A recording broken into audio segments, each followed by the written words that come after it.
Olá a todos, estamos aqui reunidos no Conselho Regional de Medicina Veterinária da Bahia e que deu a oportunidade de a gente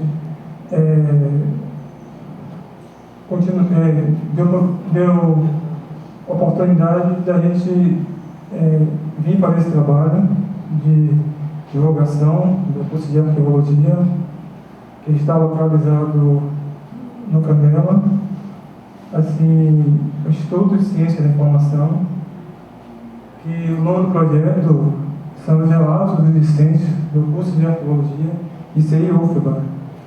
E logo abaixo eu coloco uma frase que somos uma gota no oceano, mas unidos somos muito mais fortes. E assim, é a ideia realmente de união. Não é aquela união que a gente simplesmente cita, mas é a união que a gente pensa em realmente mudança e transformação. Então, o que seria somos uma gota no oceano, mas unidos somos muito mais fortes? Bom, esse oceano, a princípio, eu imaginei que é justamente a sociedade, são as instituições arquivísticas, que precisa conhecer o fazer arquivístico, quem é o profissional arquivista, que precisa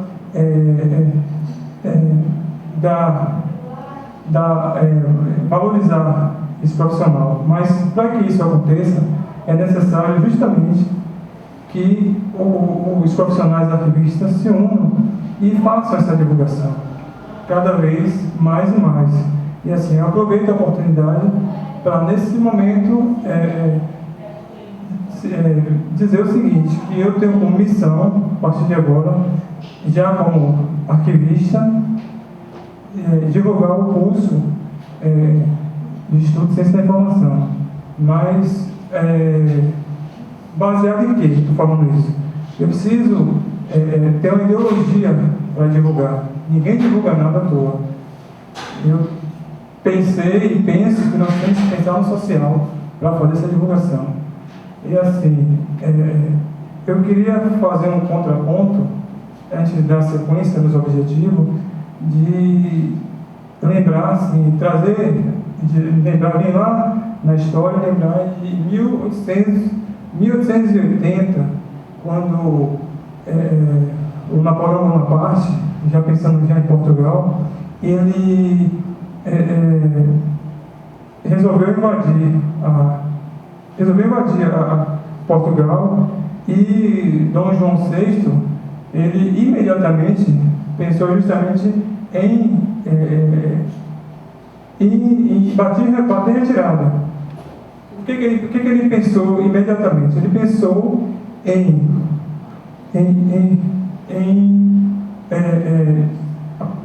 pensou em retirar o quê? A prataria, quer dizer, o ouro, a porcelana.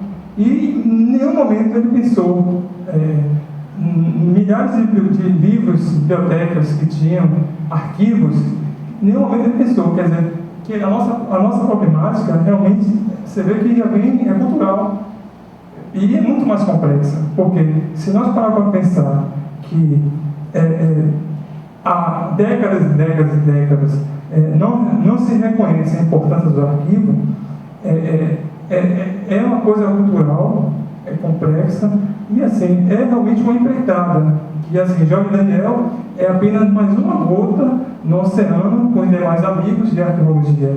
E assim, a gente precisa ter essa compreensão de que se cada um, onde estiver, ele se abrir para o outro, falar sobre arqueologia e trazer essas vertentes, eu acredito que nós vamos ter uma abertura da área.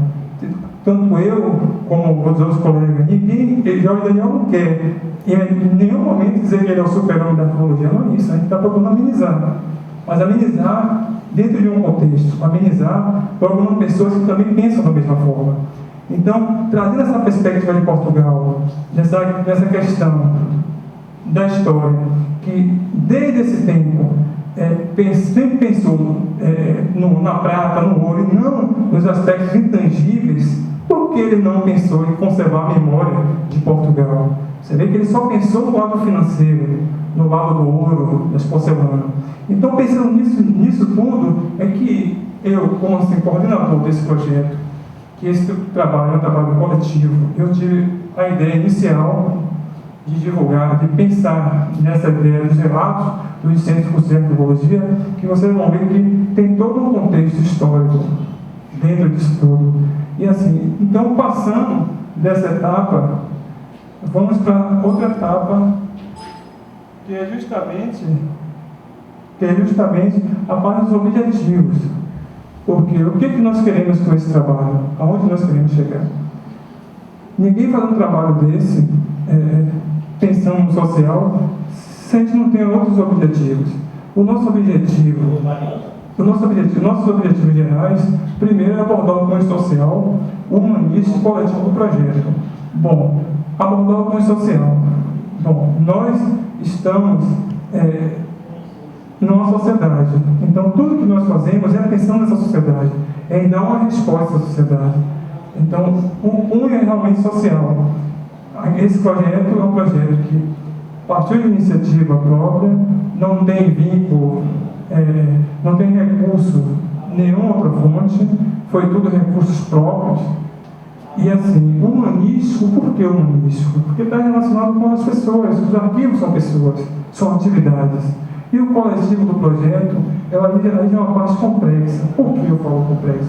Porque, infelizmente, a nossa área de arqueologia ainda está em processo na Bahia de pensar em dar o primeiro passo no coletivo. Por quê? Porque vocês vão ver lá para frente que nós tivemos muita dificuldade quando a gente partiu para as etapas do projeto. Por quê? Porque é difícil o trabalhar coletivo. Assim, eu não posso dizer que a Bahia hoje trabalha coletivamente. Eu posso até afirmar que está começando a ter alguns movimentos. E esse trabalho surge com essa ideia de se movimentar para o coletivo. Mas afirmar hoje que nós trabalhamos de maneira coletiva é ser leviano e assim, é uma coisa prematura para se trabalhar coletivo. Eu acho que nós estamos caminhando para isso. E assim, o divulgar o curso de arqueologia, eu só posso pensar em divulgar alguma coisa a partir que eu tenho alguma ideologia. Qual é a minha ideologia? Minha ideologia é pensar no social mesmo, é levar a arqueologia. Já eu estou me colocando como arquivista, porque já estou no TCC, esse trabalho ele é um dos braços do TCC, só que eu penso que ele é muito mais importante do que o TCC. Por quê? Porque o TCC ele fica geralmente no âmbito acadêmico. Passamos 4 anos discutindo, precisamos de atitude. Esse trabalho vem nessa perspectiva de atitude e assim, o foco é de atitude. E para divulgar o curso de arqueologia, nós vamos estabelecer uma linguagem natural, de fácil compreensão para todos. Por quê? Porque não adianta eu falar várias teorias aqui, falar coisas que se tornem incompreensíveis, porque aqui o objetivo é realmente que todos compreendam o que todos estão dizendo. O outro tópico, buscar novos parceiros. Por que buscar novos parceiros?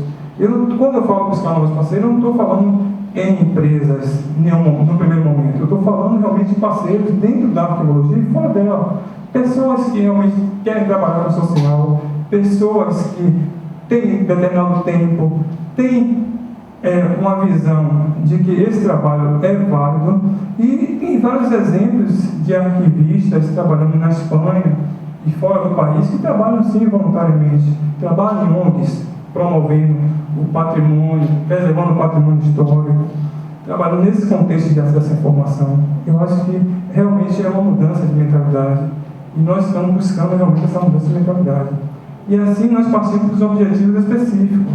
Bom, o que seria esse objetivo específico? Bom, como são relatos, cada discente tem a oportunidade de fazer o seu relato de forma individual. Por quê? Porque é importante trazer essa memória social de cada representante, de cada discente. Porque cada um viveu sua história do curso. Eu tenho a minha, outra pessoa tem a dela. E eu acho que depois dessa liberdade de divulgar os relatos, depois de ter essa liberdade de divulgar os relatos de forma individual, o nosso objetivo principal é chegar ao público-alvo. Quem é esse público-alvo? Alunos em geral, alunos que geralmente estão fazendo o Enem, mas que não sabem o que é a filologia. Alunos que de repente, como eu mesmo, parei de estudar um tempo e quero voltar, estou sem um norte, de repente estou vendo esse vídeo coletivo, posso de repente me identificar com uma história, ou do Jorge Daniel, ou do Luciano, ou de Paulo, ou de Pedro. São vários atores que de repente podem se identificar e vir fazer realmente arqueologia, porque o nosso objetivo é trazer alunos para dentro da escola. Por quê? Porque a gente pensa em expansão, mas a gente quer que o nosso instituto melhore estrutura, melhore nível de docente, melhore qualidade em todos os sentidos. Mas para isso é preciso que aumente o número de vagas, é preciso que nós tenhamos uma mentalidade diferenciada. Então é importantíssimo que realmente tenhamos mais recursos. E assim, depois nesse primeiro público-alvo, vamos para os arquivistas. Vamos com humildade pensar que os próprios arquivistas podem vir agregar com esse trabalho também. Por que não? O projeto está aberto, o projeto está em andamento. E profissionais de áreas correlacionadas, de repente historiadores, de repente historiadores, de repente um psicólogo, de repente, tem várias possibilidades. E a última premissa, o que nós pensamos? Construir um guia de sugestões para o calor de arqueologia. Esse guia vai estar no colegiado, esse documento, ele vai estar na mão do Jorge Nunes, que assim é um parceiro técnico administrativo, e ele vai dar tanto em formato impresso como no próprio vídeo. E o bacana disso tudo que é um guia que tem toda a parte de dificuldade, teoricamente falando. Sempre eu aponto que a dificuldade para uns, dificuldade para outros não tem tanta dificuldade, mas apontamos uma tabela, que é a própria 150 horas, apontamos os próprios ACCs, que muitos não conhecem na UFBA. Então, esse guia, ele tem várias... realmente é uma coisa assim que o calor, quando pegar esse guia, vai dizer, poxa, realmente eu estou em posse disso aqui, não paguei nada por isso, e tem pessoas fazendo isso por mim, e é justamente assim, é uma contrapartida, porque você vai ver lá na frente que tem outras ideias, tem outras iniciativas, que se trabalhar de maneira coletiva, nós vamos avançar muito. Então, dando prosseguimento, nós vamos assim para o planejamento e organização do vídeo. Bom, aqui é uma parte decisiva do nosso trabalho, porque esse trabalho é um trabalho que eu já venho pensando o planejamento estratégico há 2 anos e meio, e aí eu penso que foram vários domingos, vários sábados, o último carnaval, tudo nesse projeto. Assim, é um projeto que está todo planejado, muito bem pensado, e sempre no social, sempre está focado no social. Eu repito, aqui não tem fim lucrativo nenhum. É um trabalho que realmente é para agregar, para construir uma nova mentalidade dentro da arqueologia. Bom, então o planejamento da organização do vídeo, ele está construído em 5 momentos. O primeiro momento é a abertura, que nós estamos realizando, que é primeiro momento, que é as abordagens. O que seria isso? Descrever de que forma o projeto foi pensado. Como surgiu a ideia? Por quê? Porque nada surge por acaso. Eu vou dizer como é que o projeto foi pensado, como surgiu a ideia, facilidades, dificuldades do processo. Vou abordar uma metodologia ou filosofia aplicada, que é o próprio guia, que é o questionário. Esse questionário está todo assim, ele partiu, esse questionário, a trama, todo esse trabalho veio através desse guia. porque não é um questionário, realmente, em primeira instância, não é um guia, e eu gosto de explicar isso porque eu mandei vários e-mails, e daqui vou trazer dados, você vai perceber isso, e as pessoas dizem, é um questionário. Não é um questionário, é um guia, porque a partir do momento que eu relatei com os amigos lá nesse aí, houve uma troca, assim, um trabalho que parecia que não ia ter fim, um trabalho que eu pretendo levar para um possível mestrado. Porque, assim, um trabalho que houve uma troca muito grande de conhecimento. Então, esse guia está todo assim, uma trama, toda uma perspectiva desse guia. E o segundo momento são os relatos dos discentes. É justamente a memória social do curso de arquivologia e CEUFPA, relatando suas próprias experiências. Por que eu pensei na memória social? Porque eu pensei da maneira mais fácil de, quando vocês estiverem assistindo esse vídeo, eu entender a arquivologia, porque eu estudei muitas teorias, eu estudei em 4 anos, estudei muitos artigos, e eu penso que, de fato, o que fica, não que as teorias não têm valor, tem muito valor, a pesquisa é importantíssima, mas essa memória social é o que a gente, que fica, o que sobra, o som mesmo da coisa, é essa memória social, o que marca o sujeito. Então, no terceiro momento, nós vamos, são abordagens livres. Aí sim, nós vamos trabalhar toda a questão arquivística, seus conceitos, a gestão documental e gestão do conhecimento, estudo prático no CEP, bastante. Aí eu vou abordar uma empresa que ela é líder em gestão do conhecimento, que é a própria CEP, de maneira didática. O outro amigo vai abordar, Luciano, a arquivologia e os arquivos públicos. E outro tópico que ele vai abordar, os repositórios digitais como alternativa para a preservação digital em ambientes arquivísticos, dentre outros. E no quarto momento, nós vamos apresentar o próprio guia de sugestões para os calouros. E no quinto momento, nós vamos referenciar o desejo de realizar palestra educativa em escolas públicas e particulares de Salvador. Observe que o projeto é um projeto ambicioso, que ele tem várias iniciativas, ele tem várias demandas, que realmente o objetivo macro é fazer com que as pessoas se envolvam dentro e fora da área. Essa é a grande missão do projeto, unir pessoas. E o apoio, que é fundamental, passagem para a continuação do projeto. Quem são esses parceiros? Profissionais da área da tecnologia, de outras áreas do conhecimento, que desejam realizar trabalhos sociais em escolas e em comunidade. Aqui estão os 5 momentos de trabalho.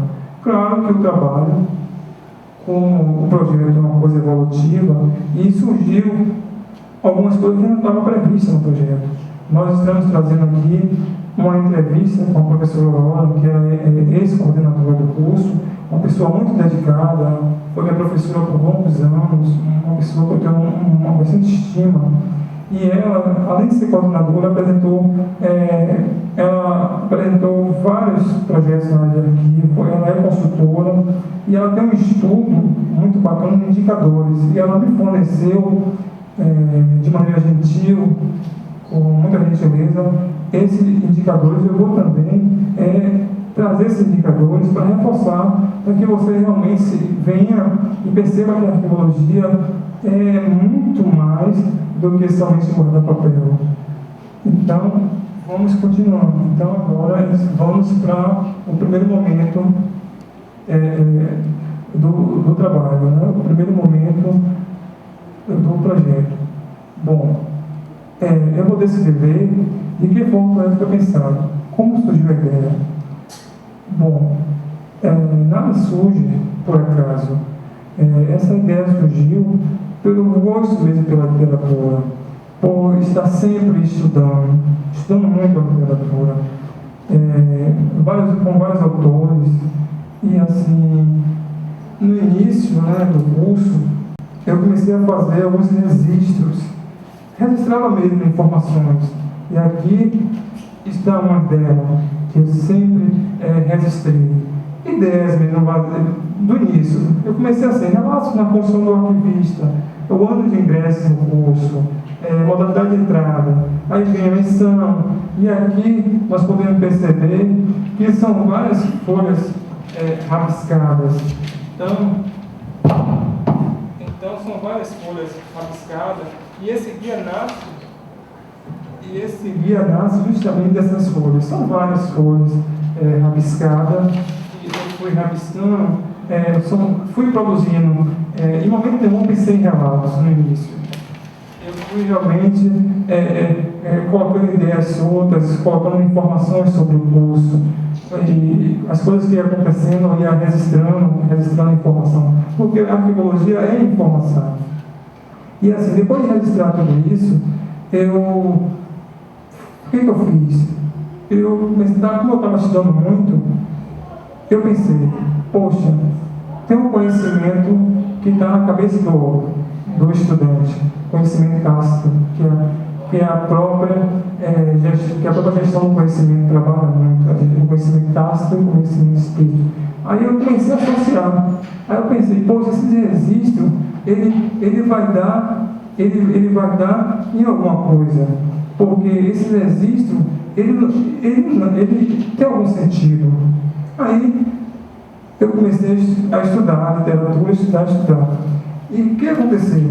Em dado momento, estudando literatura, eu percebi que vários autores, como Schellenberg, como o próprio Michael Durkheim, o próprio Frank Evans, eles estiveram no Brasil em 1960 e produziram vários relatos.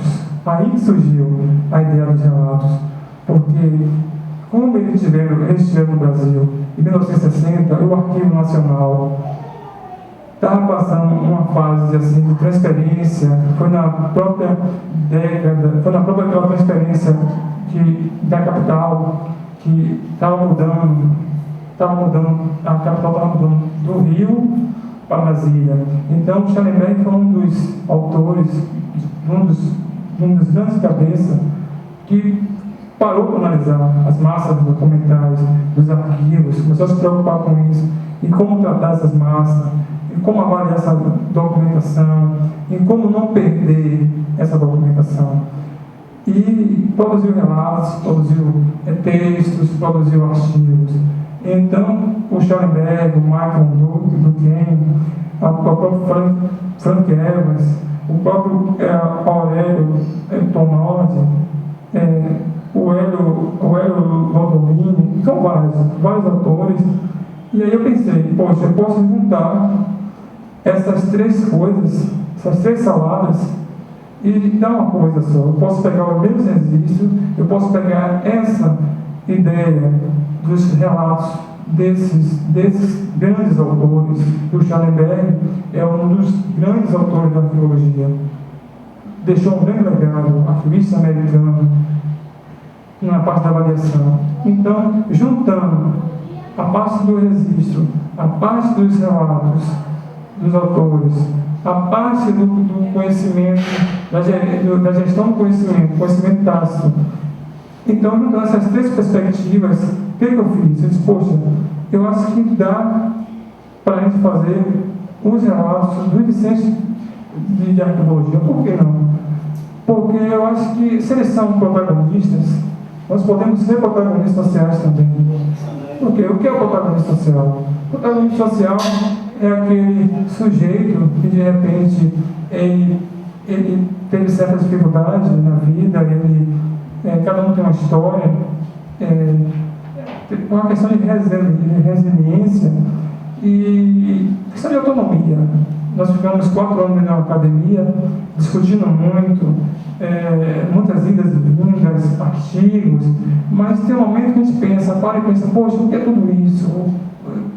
Por que a graduação tem um fervor muito grande? E assim, por que a gente quer ser mesmo protagonistas sociais? Porque eu tive a oportunidade aí eu mando um abraço para a professora Henriette, que é professora do Instituto de Ciência da Informação, professora que recentemente participou de um concurso para professor titular, e eu tive a oportunidade de assistir esses concursos dela, e quando eu cheguei na sala, que o tema era dela, de protagonismo social, eu olhei e falei, poxa, eu acho que podemos também ser isso. Eu vi uma pessoa incrível, relatando seus momentos, sua própria vida, sua carreira profissional, e eu tive a felicidade de dizer para ela, professora Henrique, eu estou querendo abordar o seu tema na minha monografia, um capítulo do seu tema. E prontamente ela mandou vários textos para mim, protagonismo social, e quando eu comecei a estudar isso, eu falei, rapaz, é isso que eu quero ser também, protagonista social. Claro, com muita dificuldade, com muitas labuta, mas é isso, não aceitar tantos textos tendenciosos, que na academia tem muitos textos que são tendenciosos. Tem hora que a gente para e pensa, poxa, estudamos tanto, uma infinidade de artigos, mas o que tudo isso, onde tudo isso vai dar, tantas teorias vai dar, e a gente quer se libertar disso tudo, quer começar a produzir, quer começar a ter autonomia, a pensar em ser um sujeito voltado para a cidadania. Então, o livro, basicamente, nos discentes saiu daqui, o grande professor Luiz Carlos Lopes, a nova arquivística moderna, a nova arquivística na modernização administrativa, um grande professor, ele traz sempre a abordagem da arquivística pós-custorial, sempre trazendo aquela batalha entre a arquivologia tradicional com a pós-custorial. Aí eu trago a questão da memória social, que dando ênfase realmente a todas essas questões que passamos durante os 4 anos na academia, todas as dificuldades, o que fica, os momentos que vão ficando, vão marcando o sujeito, esses registros que eu comecei a fazer desde o início. Juntei tudo isso e aí surgiu a ideia dos relatos, nada bem por acaso, e sempre em cima de muito estudo, sem desanimar, e sempre estudando, e aí depois dessa ideia que surgiu dos relatos, eu vou agora mencionar algumas facilidades desse percurso. Bom, facilidade, como eu sou um sujeito que eu sempre procurei fazer, não colegas na academia, mas amigos, eu construí um guia. E a partir do momento que eu construí esse guia, uma comoção muito grande, porque quando eu chegava no ICI, eu dava aos colegas, aos amigos, esse guia, muitos respondiam na hora e me entregavam. E foram respondendo. Eu acho que a minha facilidade foi eu consegui fazer esses relatos com 5 amigos, e assim, é um projeto que eu não imaginava em levar adiante o possível mestrado, mas a partir desses 5 amigos, que eu digo que o projeto ele nasce nesse momento, e aí assim, eu já agradeço ao Samir, a Delma. É importante reverenciar o nome das pessoas, porque eles contribuíram de uma forma assim, muito bacana. O Samir, por exemplo, a gente estava relatando de repente, falando sobre a UFBA, arquivistas da UFBA, e ele falando sobre a questão ou da memória, onde os arquivistas estão atuando, e de repente o relato dele foi para outra vertente. De repente a gente vê que está falando na universidade pública, na questão dos arquivos da universidade pública, nós estamos falando já na questão privada. Qual é o valor dos arquivos na área privada? E aí ele traz um estudo dele, muito bacana, lá dos Estados Unidos, que ele disse para mim, Jorge, lá as empresas têm uma mentalidade totalmente diferente. Lá as bibliotecas trabalham como empresas especializadas. Então, esses relatos presenciais foram um momento que eu mais gostei nesse projeto, porque além de gerar essa troca, gerou infinidade de conhecimentos novos, uma simetria muito grande, e que eu pensei assim, poxa, vamos parar aqui, sabe? Porque senão nós não vamos terminar esse relato hoje, porque assim, é uma troca muito bacana, e eu percebi que essa foi a grande vitória do projeto, assim, foram esses relatos presenciais. Mas, infelizmente, nós temos uma vida muito corrida, e eu só pude realizar por 5 5 desses discentes. A outra parte foi tudo via e-mail. Mas é importante relatar isso, essa questão dessas trocas. E por isso que eu sempre estou afirmando, quem quer briga com o Jorge Daniel, diga que esse guia é um questionário. Esse guia não é um questionário. Esse questionário não é um guia. É realmente um guia, não é um questionário. Por quê? Porque o questionário é uma coisa fechada. Aqui não, aqui nós temos uma perspectiva aberta. E em determinado momento tivemos que parar. Por quê? Porque senão não terminava. Então, passando para essa facilidade, vamos agora abordar a parte das dificuldades do projeto. Bom, o projeto teve várias dificuldades. Por quê? Porque falamos muito no coletivo. O coletivo, na arquivística baiana, eu acho que ela está em processo, assim, é o primeiro passo. Não sei se em Santa Maria, não sei se no Rio de Janeiro, não sei se em São Paulo lá eles trabalham coletivamente. Mas na Espanha, isso eu já falo aqui baseado em estudos, no AST, Arquivistas Sem Fronteira, os arquivistas solidários, eles trabalham assim, ONGs, têm a cultura de trabalhar de forma voluntária. Claro que, a princípio, é muito difícil você querer, o jovem Daniel querer, no meio de 400 pessoas, mais 300 arquivistas, querer trabalhar coletivamente de uma para outra. Então, a grande dificuldade foi que vocês vão ver na frente, que eu tenho todo o balanço do projeto, e até eu me assustei, porque foram mais de 270 e-mails, e 1 ou 2 respondiam os e-mails. E eu insistia, respondam coletivamente, vamos trabalhar coletivamente. A inteligência coletiva está aí, mas existem resistências. Mas eu acho que sim, aqui eu faço uma crítica construtiva, nós estamos caminhando, uma hora vamos chegar. Sim, nessa questão coletiva. Passando dessa questão do coletivismo, eu tive várias dificuldades. Dificuldades na parte realmente, o projeto ele não tem recursos, assim, praticamente eu como coordenador, eu banquei tudo por acreditar realmente no social, por acreditar que podemos fazer a diferença, porque eu penso assim, que se essa equipe que está aqui hoje, amanhã depois de encontrar um calouro na rua, e de repente, olha, esse cara aí, o Jorge Daniel, o Luciano, o Paulo, o Pedro, poxa, foi por causa desse pessoal aí que fizeram vida ao coletivo e hoje estou na arqueologia, hoje eu estou agregando valor. Eu acho que a satisfação é muito mais prazerosa do que, sabe, o valor financeiro, o valor mercadológico. Então, essa questão foi muito bacana de pensar, de se esforçar. Esse trabalho, a metade desse trabalho foi desenvolvido dentro de uma house. Eu acho que o próximo vídeo nosso vai ser desenvolvido dentro de uma house. Por quê? Porque eu percebi vários perfis diferentes da One House. E quando eu estava com vários livros na mão, com caderno, sabe, lutando mesmo para o projeto acontecer, eu via vários meninos brincando com aplicativos, jogando, ninguém está atento à leitura.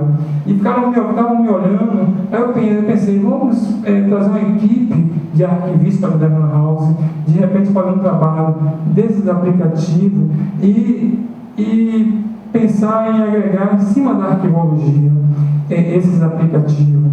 Então, assim, ficava na house horas e horas e horas, pensando no projeto, na execução do projeto, e aí eu não tenho vergonha de relatar nada disso. Por quê?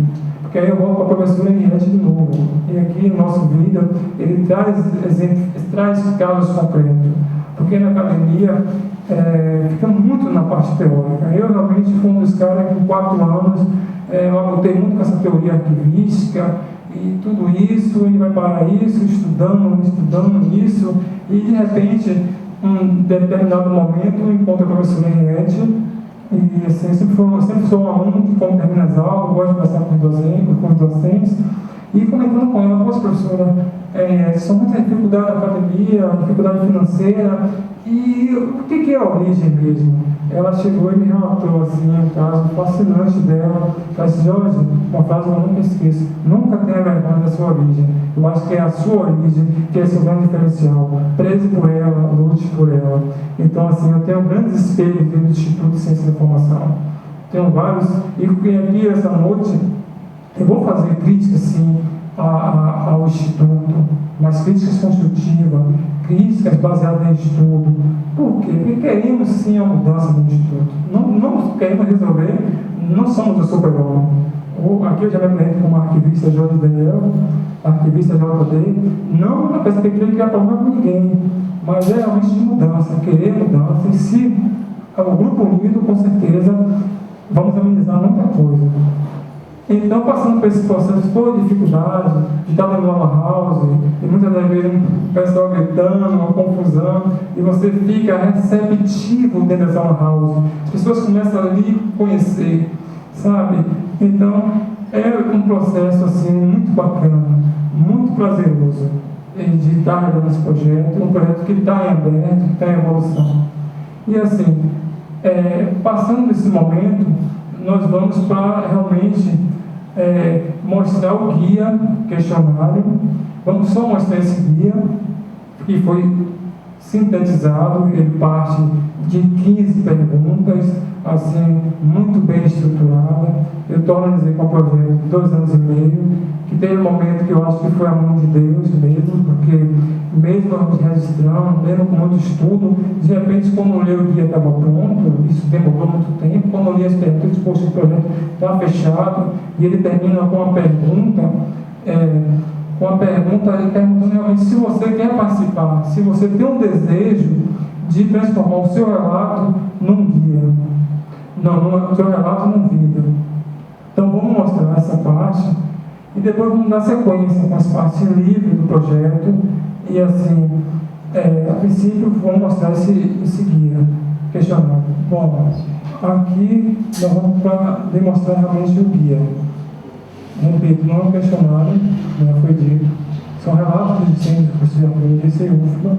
Agora sim, aqui está de maneira sintética, porque a partir de uma reunião que foi feita com o nosso grupo, e aí assim, a gente tomou consciência que não seria bacana trazer as 15 perguntas. Por quê? Porque realmente o BPCC vem uma linha de avaliação do curso e para interesse de divulgação, a nossa perspectiva é justamente abordar somente essas 8 questões. Assim, então tem a data, né, que o documento foi preenchido, o ano de ingresso no curso de arqueologia, no caso o ano que a pessoa ingressou, de que forma entrou no curso, meio de vagas residuais, meio de vestibular tradicional, qual foi o meio? Seguindo, como ficou sabendo da existência desse curso? Bom, aqui é a parte interessante, porque de 32 relatos que eu tenho preenchido, e assim, coisas incríveis, pessoas que nunca ouviram falar de arqueologia, e de repente estavam no pré-vestibular e viu um folder de arqueologia e se interessou pelo curso, um sujeito que veio através do irmão, que de repente era motorista de caminhão, como eu, meu irmão que é bibliotecário, talvez nunca estivesse aqui, porque nunca tinha visto falar de arqueologia. São vários relatos que sinalizam de maneira assim, muito curiosa de que forma entrou no curso. De maneira assim, realmente, eu vi o site da UFBA, uma colega de biblioteconomia falou sobre o curso, que realmente as pessoas não conhecem. De 100%, eu posso afirmar que 80% nunca ouviu falar de arqueologia. E assim, outra questão interessante, que não está no relato, é os próprios discentes da UFBA dos outros cursos, pessoal de química, volta e meia está me perguntando o que é arqueologia. Às vezes estão numa disciplina, no PAF, na própria UFBA, o pessoal não conhece, pessoal de engenharia, pessoal de nutrição. Aí tem outra perspectiva, podemos fazer também um trabalho dentro da própria UFBA, voltado para os outros cursos. Então, seguindo, por que optou pelo curso de arqueologia? E aí nós trazemos aqui algumas opções, né? Baixa concorrência, concursos, projetos sem arquivo, consultorias, outros. E aí cada um vai dizer porque, onde se enquadra ali.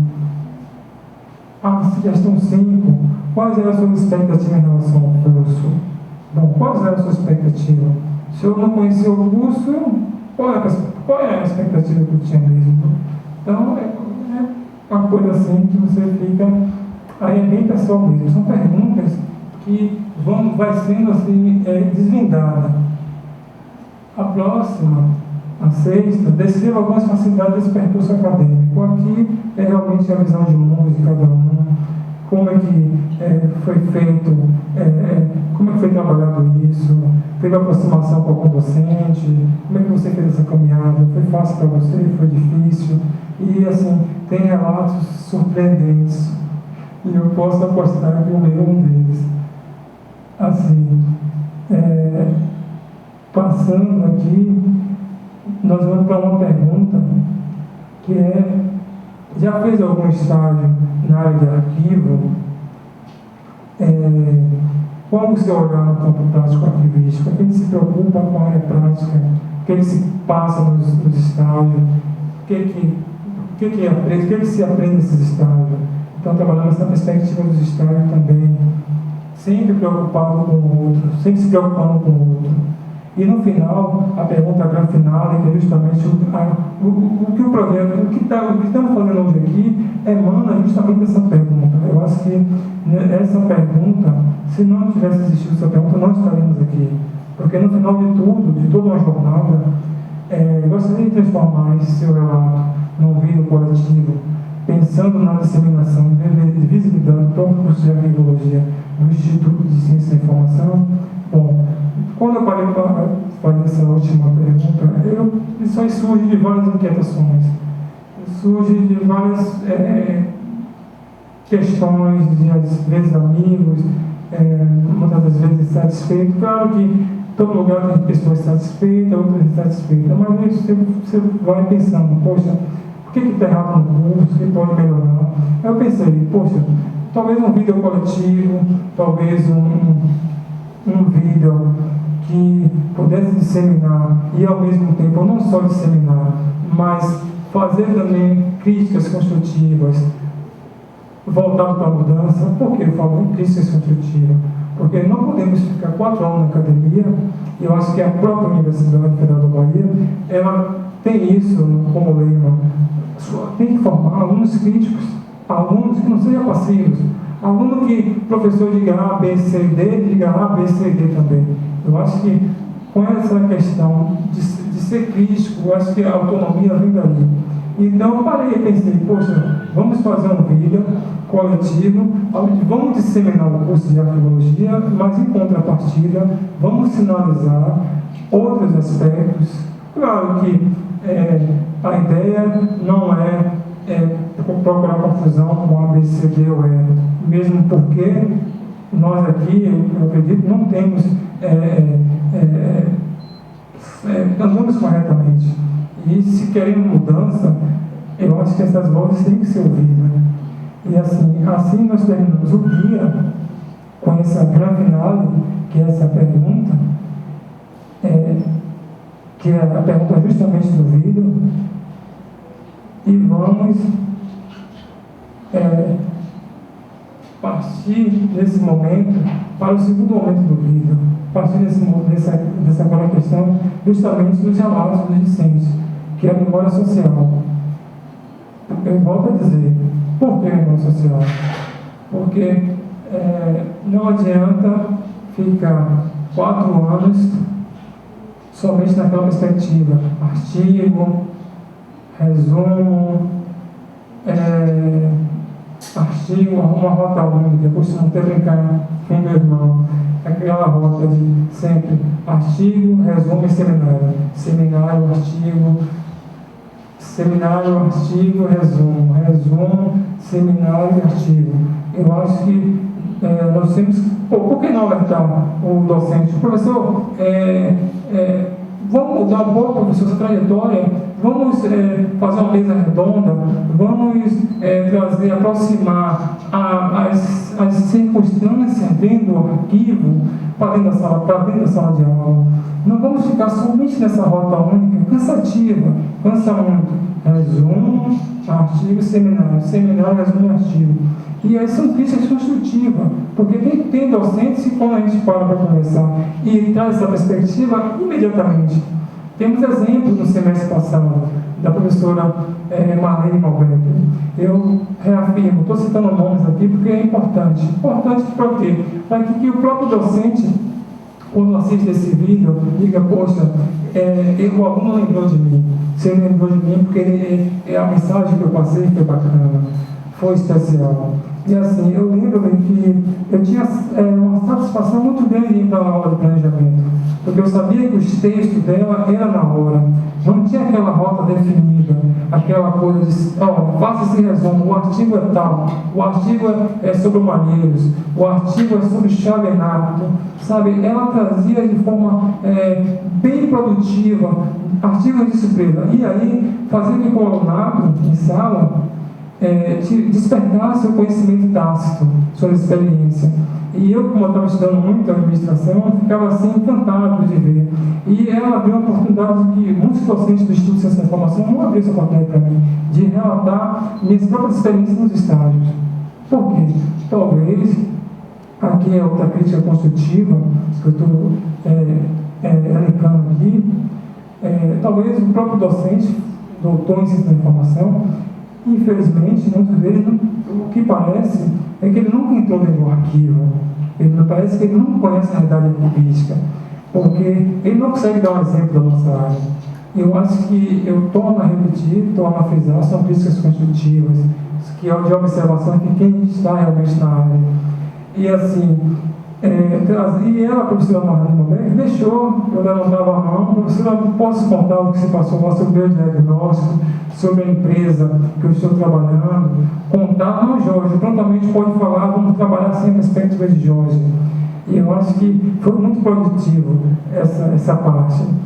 Então, partindo então para essa memória social, do curso de Polícia e com relação à sua experiência, vamos abrir aqui, nesse momento, as experiências de cada um, tá?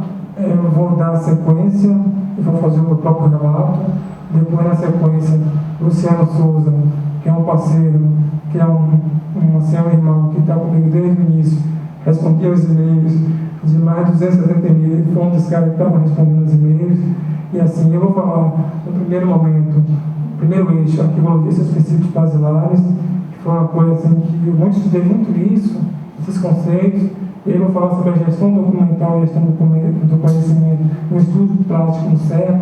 Eu vou trazer aqui um livro, e aqui eu vou abordar de maneira didática, realmente. Vou citar as fontes do livro, porque nós temos que trabalhar no que temos. Não adianta ficar fantasiando. O que eu tenho? Qual é a minha arma que eu tenho hoje? Eu tenho tecnologia à minha disposição, eu tenho livros, eu tenho que trabalhar com o que eu tenho. Então, eu vou trabalhar com a CEPA, com a gestão do conhecimento, com o que é a CEPA como uma grande parceira da sociedade, como uma empresa que faz questões de compartilhar o seu conhecimento e inovar junto com a sociedade. Eu trago um livro e vou abordar de maneira didática. E o amigo Luciano, ele vai abordar a arquivologia e os arquivos públicos, ele vai abordar essa perspectiva e vai falar sobre repositórios digitais como alternativa para a preservação digital em ambientes arquivísticos, e aí, dentre outros companheiros que vão também abordar outros temas. São temas livres, cada um pode vir aqui nesse momento e relatar sua experiência e depois vir com esse terceiro momento, que são realmente abordados em livro. Mas eu insisto em dizer que o projeto, em primeira instância, e aí eu falei muito sobre isso, são realmente as experiências de vida, essa coisa que ficamos, que guardamos. Porque teoria, por mais que você estude, reestude, volte e leia, me pega, poxa, que princípio é esse? Que já estudei isso milhões de vezes. E o que me marcou, eu estou andando na rua, eu lembro, é uma coisa impressionante. A memória está sempre indo e voltando. Então, vamos partir para esse segundo momento do vídeo, relatar essa memória social, e depois vamos fazer essas abordagens de livros. No quarto momento, vamos trazer esse guia de sugestões para os calouros, e aí eu tenho outra iniciativa, porque esse é um projeto que tem várias iniciativas, não é uma iniciativa, são conjuntos de iniciativas, porque a partir do momento que você fala em trabalho social, você pensa que outros projetos sociais vão ser gerados a partir dele. Então, eu trago também aí outro grande entrave na academia. E aí, repito de novo, eu tenho que repetir determinadas coisas. Jovem Daniel é o super-homem da arqueologia? Não, de maneira nenhuma. Não sou super-homem, não penso em resolver nada da noite para o dia. Não. Jovem Daniel quer amenizar determinadas situações, e por isso que eu tenho determinadas posturas de estar comprometido com o curso, de estar sempre em sala de aula, de querer o melhor para o curso. Encontrei a coordenadora do curso, a atual coordenadora do curso, de maneira muito elegante, a professora Eduarda Serpa. Disse: olha, Jorge, sei do conhecimento do seu projeto, o curso está em andamento de reestruturação. E ela falou uma coisa que me chamou muita atenção: vamos fazer uma assembleia coletiva, todos vão participar. O DA vai participar, o alunado vai participar, vai ser uma coisa aberta, porque de repente o meu TCC, que está vindo nessa perspectiva avaliativa, pode também trazer contribuições, sabe? É uma coisa aberta. Então, vamos partir agora para esse segundo momento, que são os relatos dos discentes, que é a memória social, e depois vamos dar um andamento. O Luciano vai tomar a palavra aqui e vamos dar sequência. Eu vou agora contar para vocês algumas situações, né, do meu relato pessoal.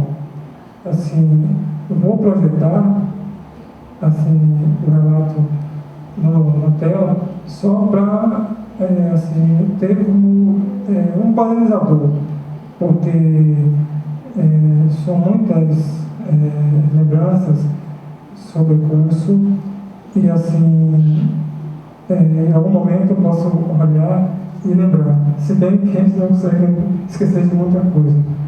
Bom, quando eu entrei no curso de arqueologia, foi em 2010. Assim, a forma que eu entrei no curso de arqueologia foi o vestibular tradicional. Você ficou sabendo da existência do curso de arqueologia. Bom, assim, já retornando, assim, lembrando, eu não conhecia o curso de arqueologia, não tinha noção do que era, de nada do que era arqueologia. E assim, foi muito difícil para mim responder esse relato.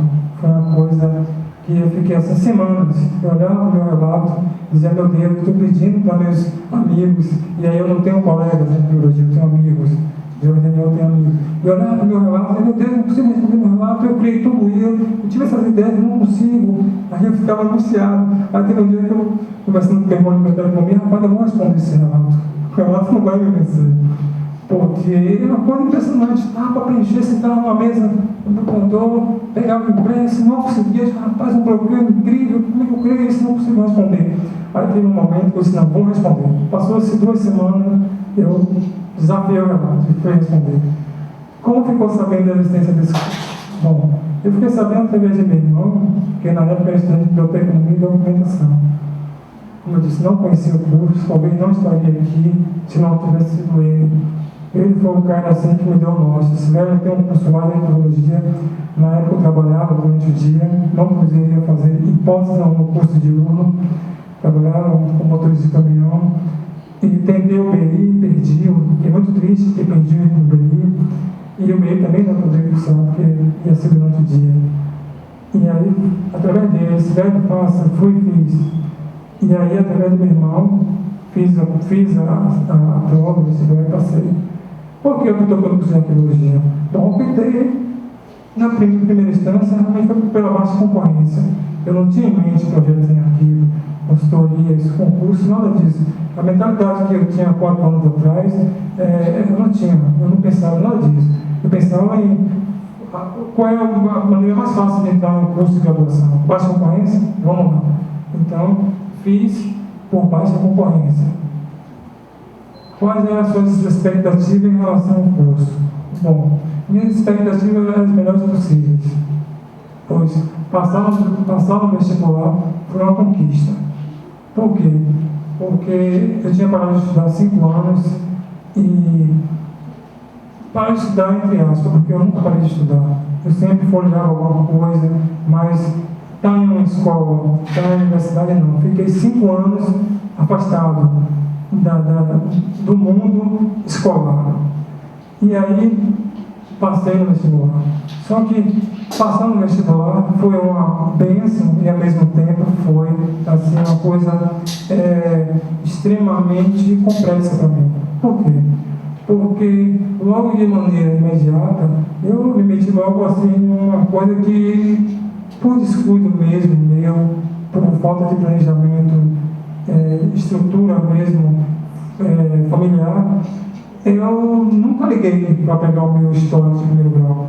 Inclusive, meu histórico de primeiro grau hoje anda assim, todo cuidadinho, todo documento arquivístico, e aí eu insisto em trazer essa perspectiva de ter uma noção arquivística de maneira simples, de maneira assim, bem simples, e mostrar que aqui temos um documento arquivístico, aqui temos informações orgânicas, aqui temos o princípio da unicidade, aqui nós temos o princípio da proveniência, aqui temos esse suporte de papel, mas poderia ser qualquer tipo de suporte, sabe? O arquivista não pode estar preso a suporte. Aí onde está a informação orgânica? Onde está a informação arquivística? Está aqui, nessas informações aqui. E aí, assim, eu fiquei indo e voltando na escola onde estudei, uma escola estadual, uma escola privada, no Cabula, e assim, ficamos desesperados, porque eu tive que abrir um processo logo de imediato na UFBA, e fiquei 3 meses indo nas escolas. Uma das escolas fechou, e eu ficava assim desesperado. Meu irmão ia comigo, uma colega dele de biblioteconomia, aí com a gente na escola, não conseguia encontrar a pasta, não conseguia localizar essa informação. E ele disse: o que eu vou fazer? Um histórico de primeiro grau.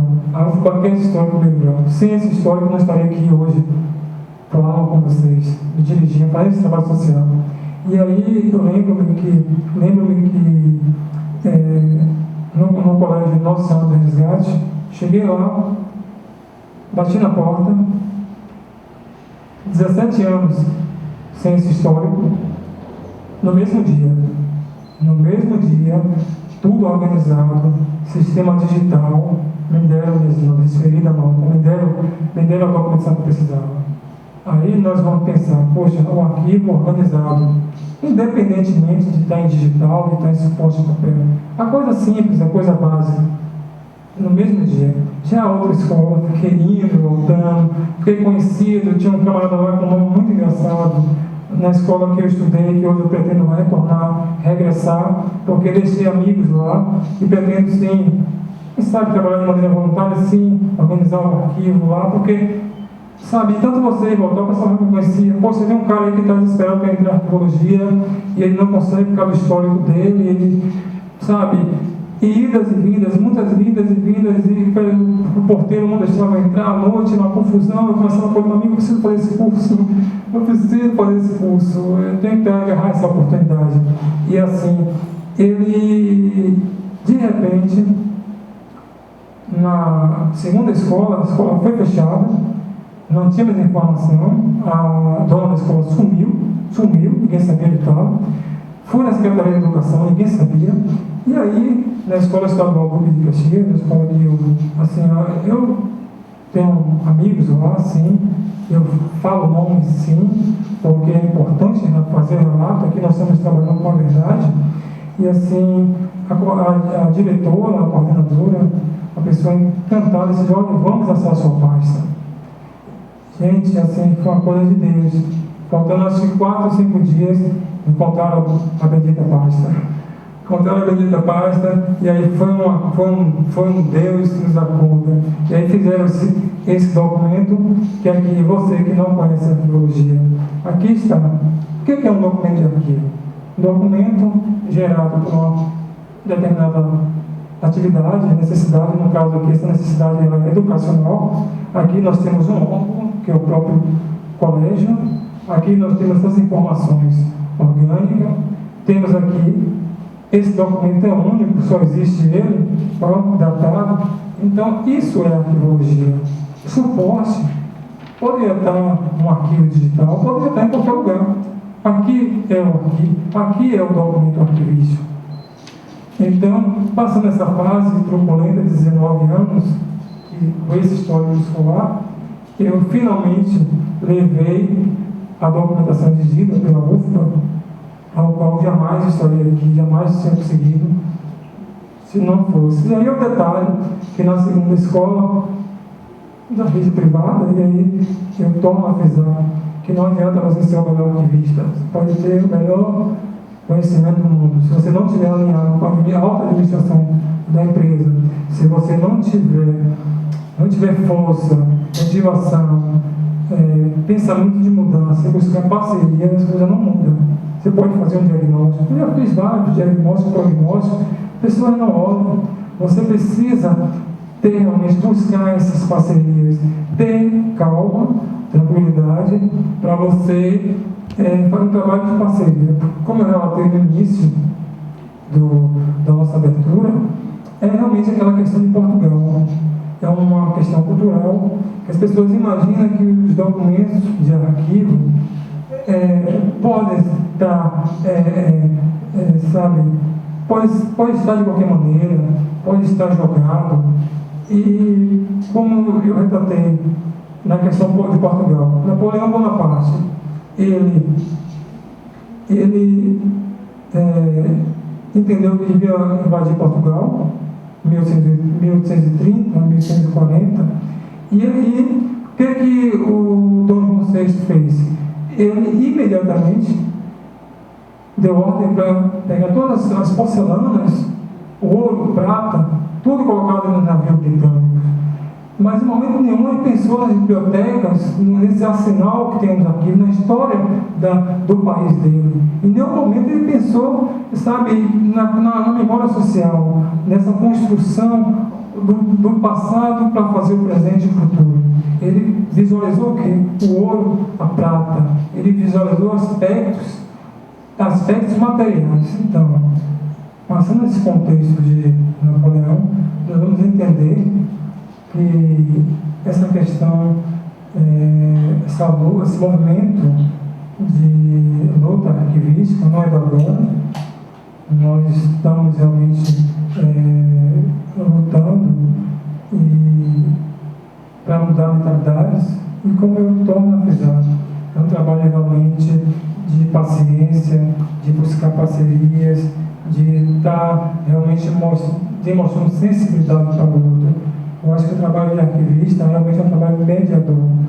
Se você não consegue ter o equilíbrio de fazer essa mediação, de estar colaborando com a organização, procurando demonstrar o seu trabalho de uma forma que o outro se sensibilize, a mudança demora um pouco.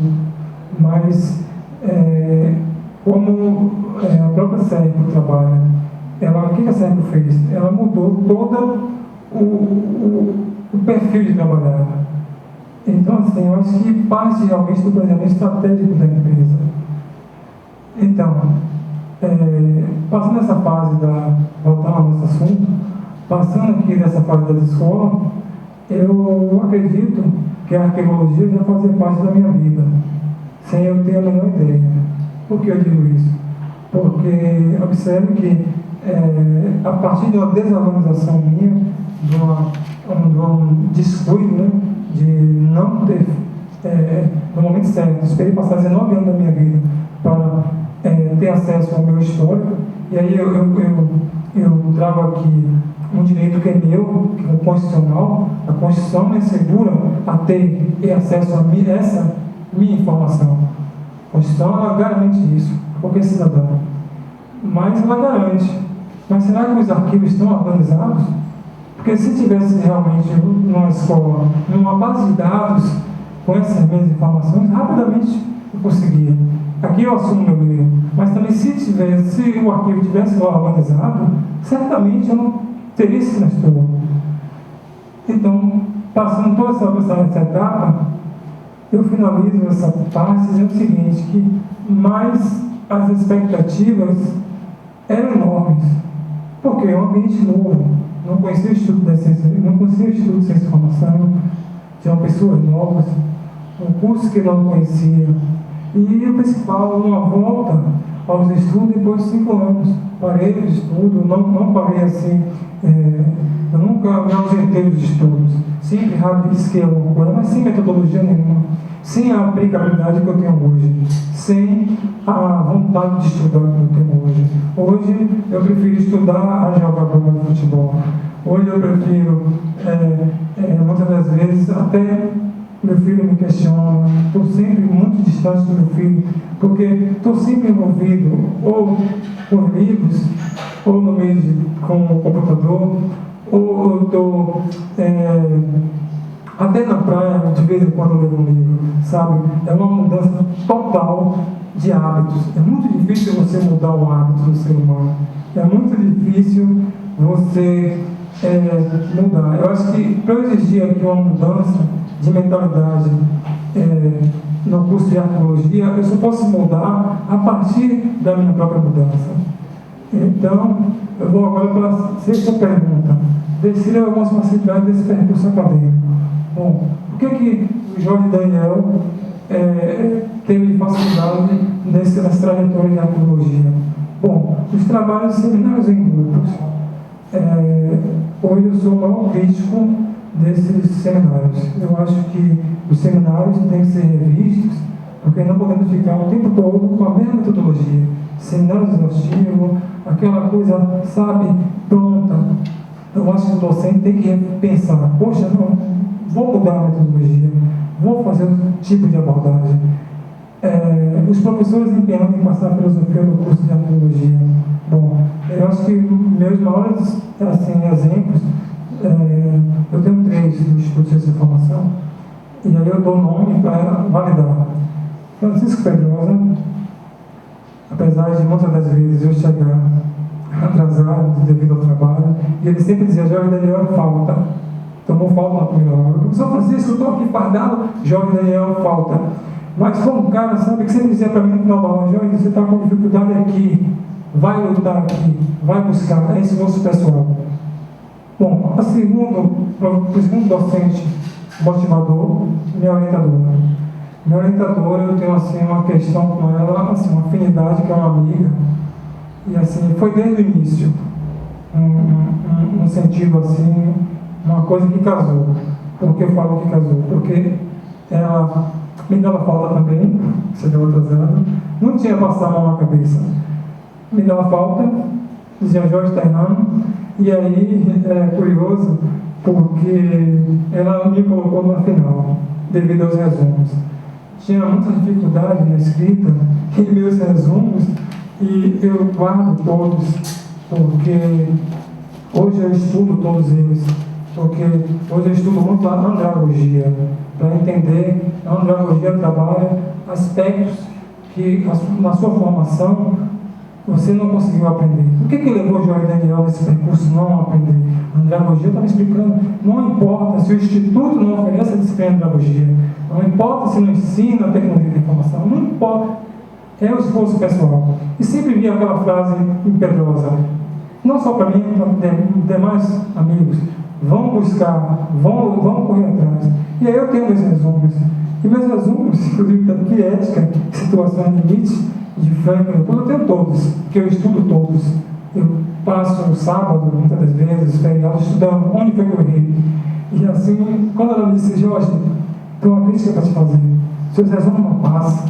Você vai para a final para reavaliar seus resumos. E eu não tenho vergonha de dizer. E aí, eu preocupado, ligava para uma namorada no Instituto de Ciência da Informação, que a graduação também permite que você tenha tentar um espaço, um ambiente, e rola de tudo na graduação. E eu sou um cara sério, mas eu queria descomprar, eu ligava para ela, pessoa que já tinha uma graduação, dizia para ela, fulano de tal, rapaz, esse resumo não vai, o vai me destruir, não tem condição. Esse resumo não passa. Ela dizia, olha Jorge, se acalma, procura estudar, vai dar certo, você vai conseguir.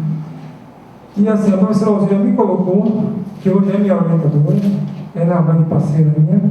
Fiz a final, sim, eu acredito na crítica construtiva, e a partir dali comecei a estudar, comecei a levar a coisa a sério, comecei a buscar.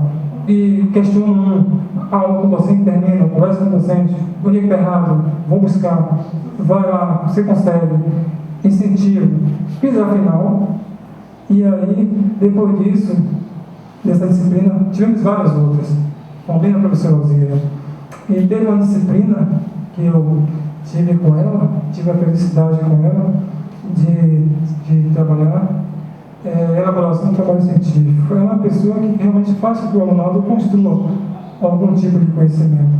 E em determinado artigo que eu fiz na disciplina dela, nesse artigo, passei muitas dificuldades nesse artigo. Eu não conseguia desenvolver o artigo. E aí fui pesquisando, melhorando. E aí, num seminário desses, como outro qualquer, fiz uma apresentação que emocionou muito ela, emocionou quem assistiu, porque dali em diante eu resolvi mudar. Eu resolvi, melhorar a forma verbal, a forma de encarar a vida, a forma de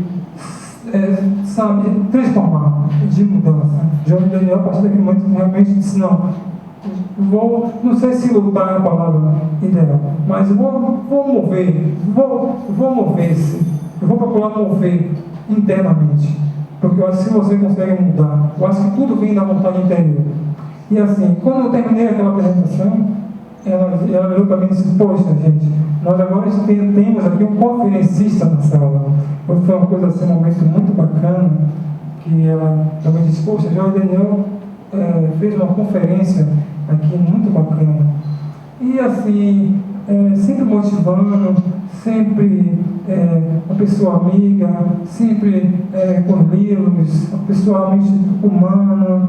E aí eu digo que ela é a grande humanista do Estudo de Ciência e Informação, não tem distanciamento. A hora que você chega, ela está pronta a atender.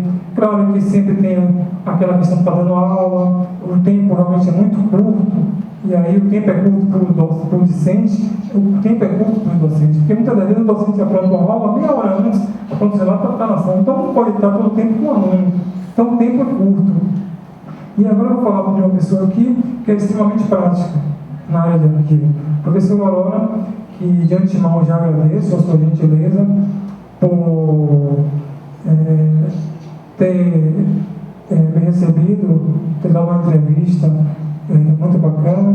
Foi um dos momentos assim, marcantes no curso, porque a princípio eu não levei nada escrito. A entrevista com ela aconteceu de uma forma bacana.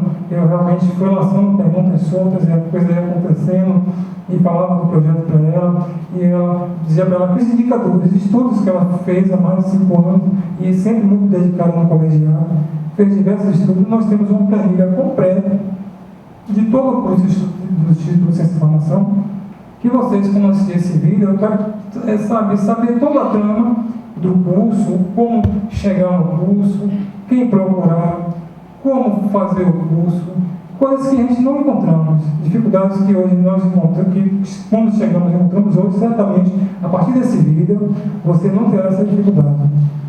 Bom, falar da professora Aurora Freixo é assim uma honra, porque ela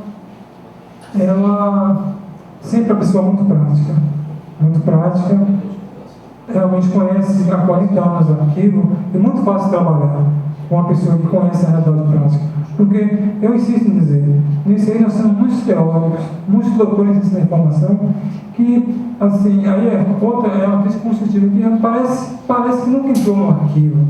Claro que a pesquisa é fundamental, a pesquisa é importantíssima, mas é importante conhecer também a realidade prática da coisa. E a professora Aurora, a gente sempre conversa, e ela entende quando eu abordo essas questões, que são lacunas que ficam em aberto. E ela é extremamente prática, extremamente assim, ensina tanto arquivo corrente, arquivo intermediário, a parte de documentação na arqueologia, uma pessoa extremamente assim, capaz, mas que chegou o momento e está se aposentando. Assim, muito bacana a entrevista, e foi uma honra poder compartilhar algumas noites da minha vida com ela. Um aprendizado constante, um aprendizado muito bacana. Bom, aí eu parto para a 7ª pergunta. Já fez algum estágio na área de arquivo, qual é o seu olhar prático arquivístico? Bom, eu passei por várias instituições de arquivo, como eu disse, eu larguei a minha profissão no motorista de caminhão, não me arrependo, porque eu aprendi duas coisas nesses 4 anos de minha vida. Transformar dificuldades em facilidades, eu aprendi isso, e eu aprendi a ouvir sempre o outro. Então, a minha vida começou a ter outro olhar, a ter outro rumo, a partir do momento que eu deixei de me apegar a coisas materiais, dei valor aos conhecimentos intangíveis. Eu dei conhecimento, eu dei valor ao conhecimento, a buscar, a pesquisar, a querer melhorar não só a mim mesmo, mas talvez ao meu filho, ser o educador do meu filho, sabe? Então, todo esse contexto faz severamente eu acreditar que esse é o caminho. Então, fiz vários estágios ao longo da graduação. Os estágios, assim, é a única, no momento, ele é a única, dentro do curso, que você ganha um tipo de experiência. Bom, que tipo de experiência? Você vai conhecer a documentação arquivística, você vai implementar coisas a partir da literatura que você está estudando, mas temos outros entraves, né? Temos uma falta por área sinova. Por área sinova, a falta do profissional arquivista. Eu, em 2 ou 3 estágios que eu passei, não tinha esse profissional, sempre foi gerenciado ou administrado por um administrador que não conhece a arqueologia. Essa casa aqui onde eu estou, nós estamos hoje, ser Conselho Nacional de Medicina, vem dessa linhagem de não ter o profissional arquivista, mas, assim como eu disse, nós temos que buscar um diálogo.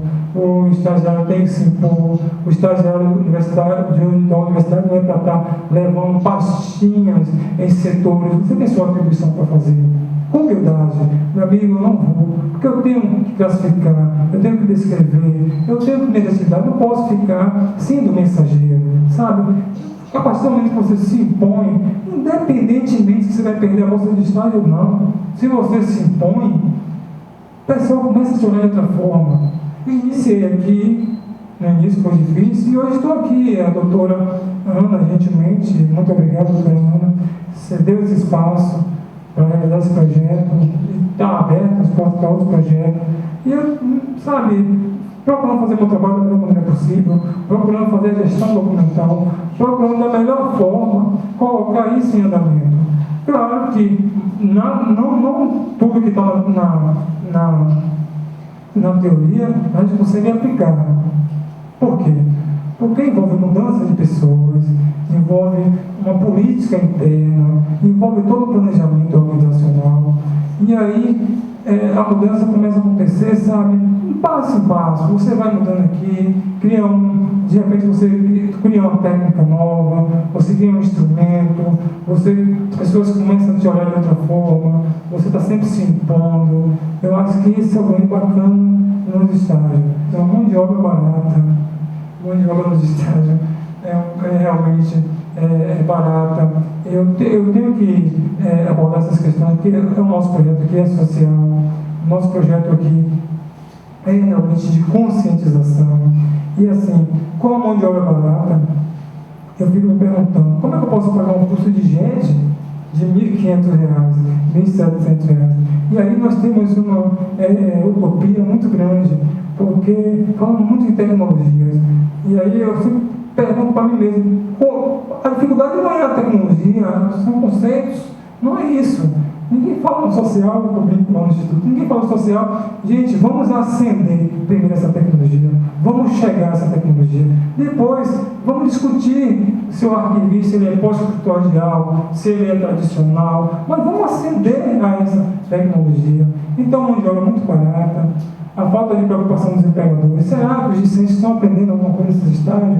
Que muitas das vezes chegamos com um caos informacional, e aí eu já peguei muitos arquivos realmente no chão, documentado. Não só eu, mas diversos amigos se enfrentam com essa realidade de estar num turbilhão de papéis sozinho e você tem que executar, você tem que planejar, você tem que fazer tudo sozinho.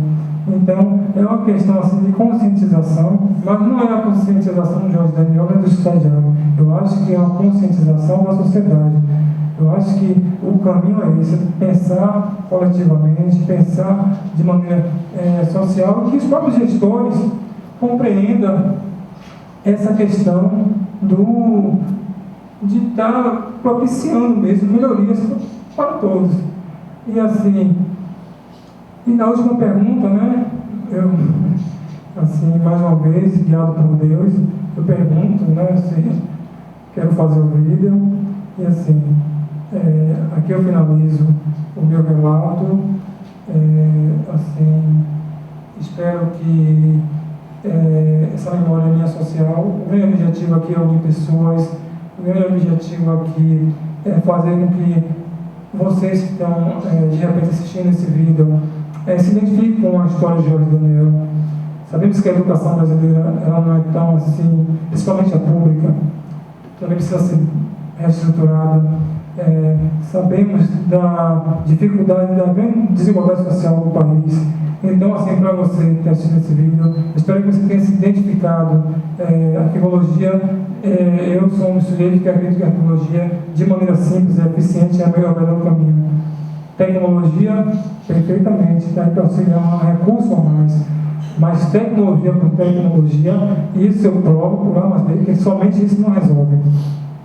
Então, assim, eu espero ter contribuído, que vocês realmente, alguns se identifiquem, que venham, assim, bater lá no instituto e, de repente, encontrem o Jorge Daniel, ou o professor Alzira, ou o professor Pedrosa, sabe?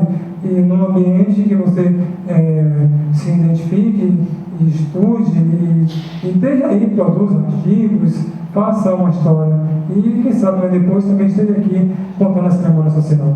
Agora, continuando com os relatos da memória social, eu vou chamar aqui uma amiga que começou comigo em 2010, e assim, ela vai fazer o mesmo que eu fiz, seguindo o programa mesmo do vídeo. Ela vai relatar as próprias experiências de vida, a memória social dela. Débora, pode chegar à frente.